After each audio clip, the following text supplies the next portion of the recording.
Hi viewers, ఎలా ఉన్నారు? మరో ఇంట్రెస్టింగ్ రెసిపీతో మీ ముందుకి వచ్చేసాను. ఈరోజు చేయబోయే రెసిపీ డ్రై రసగుల్లా. అదేనండి, తేనె మిఠాయి. 80s 90s కిడ్స్కి ఫేవరెట్ స్వీట్ అండి. అయితే ఎలా చేయాలో ప్రాసెస్లోకి వెళ్ళే ముందు నా ఛానల్కి ఇప్పటివరకు సబ్స్క్రైబ్ చేసుకోకపోతే సబ్స్క్రైబ్ చేసుకోండి. మరి ప్రాసెస్లోకి వెళ్ళిపోదామా?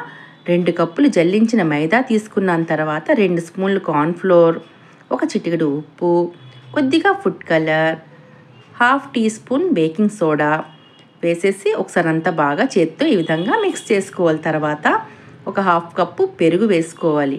ఇలా అంతా కలిపిన తర్వాత కొద్దిగా వాటర్ వేసుకోవాలి. ఈ విధంగా ఇలా కొద్దిగా వాటర్ వేసుకొని చపాతీ పిండిలాగా సాఫ్ట్గా ఇలా ఒత్తుకోవాలి. చూసారా? ఒక 15 నిమిషాలు పక్కన పెట్టిన తర్వాత ఇలా చేత్తో ఈ విధంగా అంతా స్ప్రెడ్ చేసుకోవాలి. చూస్తున్నారు కదా? ఇలా స్ప్రెడ్ చేసుకున్నారా? తర్వాత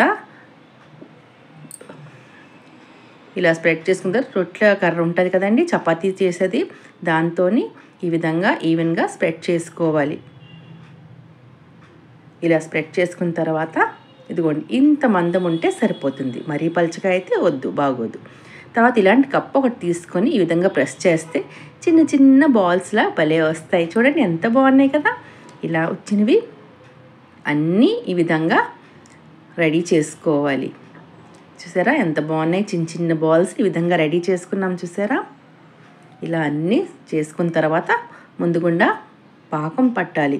ఒక బౌల్లోని ఒక కప్పు పంచదార తీసుకొని పంచదార మునిగేంత వరకు వాటర్ పోసుకొని ఇలైచీ పౌడర్ వేసుకొని పాకం బాగా తీయాలంటే గులాబ్ జామున్ పాకం కన్నా ఎక్కువ, అరిసి పాకం కన్నా తక్కువ అలా తీయాలి. ఇలా చేసిన తర్వాత పాకం రెడీ అయిన తర్వాత ఇప్పుడు ఆయిల్లోని ఇలా ఒక్కొక్కటిగా వేసుకోవాలి. ఆయిల్ బాగా హీట్ అయిన తర్వాత ఫ్రై చేసుకొని ఈ విధంగా వేడిగా తీసేసి పాకంలో 10 నిమిషాలు వేసి ఒక ప్లేట్లో ఇలా ఆరబెడితే సరే చక్కగా పాకం పడుతుంది. చూసారా ఎంత బాగుంది కదా. 1 రోజుల పాటు ఎయిర్ టైట్ కంటైనర్లో పెట్టుకుంటే మీకు ఎప్పుడు కావాలంటే అప్పుడు హ్యాపీగా తినేయొచ్చండి. పిల్లలు అయితే మహా ఇష్టంగా తింటారు. చూడండి ఈ విధంగా ఇలా బాటిల్లోని ఎయిర్ టైట్ బాటిల్లో వేసుకుని ఎప్పుడంటే అప్పుడు తినేయొచ్చండి. మరి మీకు ఈ రెసిపీ నచ్చిందా?